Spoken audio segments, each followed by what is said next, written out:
homesteading to prepping to common horse sense, we are College Hill Farm. Welcome back to College Hill Farm. Well, today I'm going to show you how to defeat the squash vine borer. Now, squash vine borers kill your squash vines. That's what they do. I'll show you some of the damage that they do. Okay, here we are. This is a squash vine. Okay, nice little squash on it. Going to harvest that. But right down here is the damage from the squash vine borer. Now our little pollinators are getting on it, but that is the damage from the squash vine borer. See that the base of the plant where it's bulging up and stuff? The squash vine borer gets down in there. See, this one is doing the same thing. They get down in there and lay it to it, and what'll happen is your stuff will start to have these yellow looking leaves, and that's when the squash vine borer is working its way up through this leaf.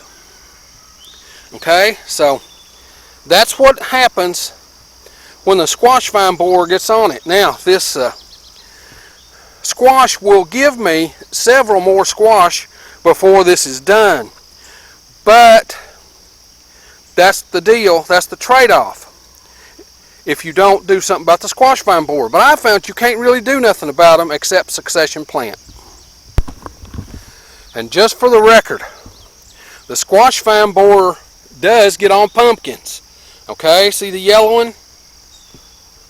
Okay, on these pumpkin vines, the squash vine borer does get on them. But pumpkins, everywhere that tendril touches the ground, it puts down a root. So it kind of avoids the squash vine borer. See right there? There's a dead squash vine because the squash vine borers killed it. Okay?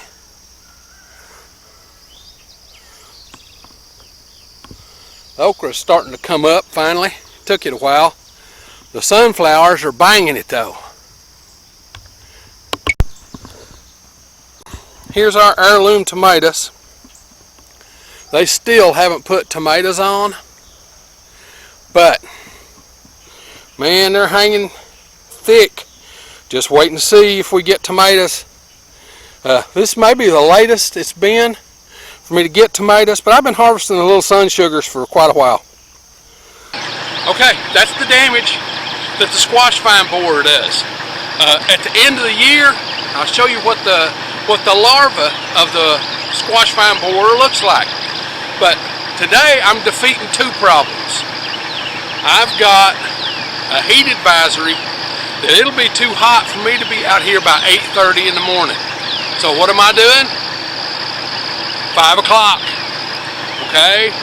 And I'm out here gonna succession plant squash. That's the way you beat the squash vine borer. There's no spray that you can put on them that won't affect the bees.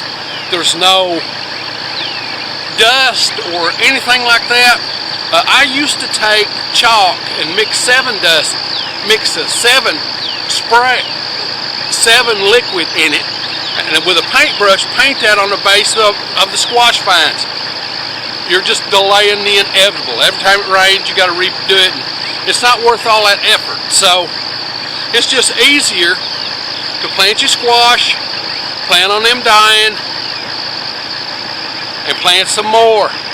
So that's the way I approach it, succession planting. So let's get out here and plant some squash. I'm going to plant yellow squash and zucchini.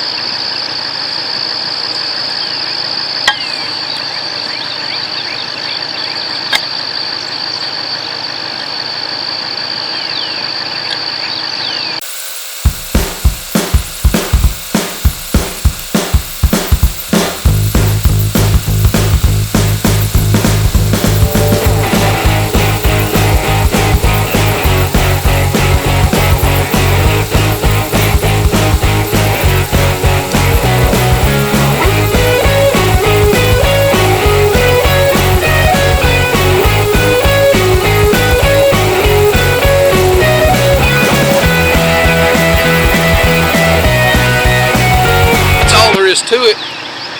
In 2 months, we'll be harvesting squash again. This is probably my last planting of squash. This is the 3rd planting that I've done.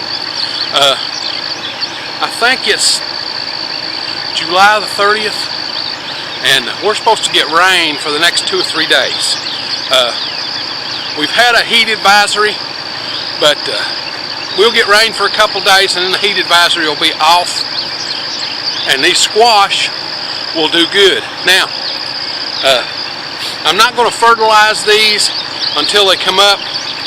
Fall squash, when you plant them this late, they have a tendency not to come up. So some of these hills are not going to come up, and I'm not going to waste fertilizer on them. Okay?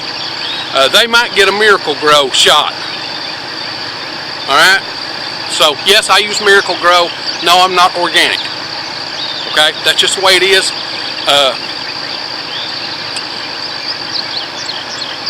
Nothing against organics, okay? Nothing against organics.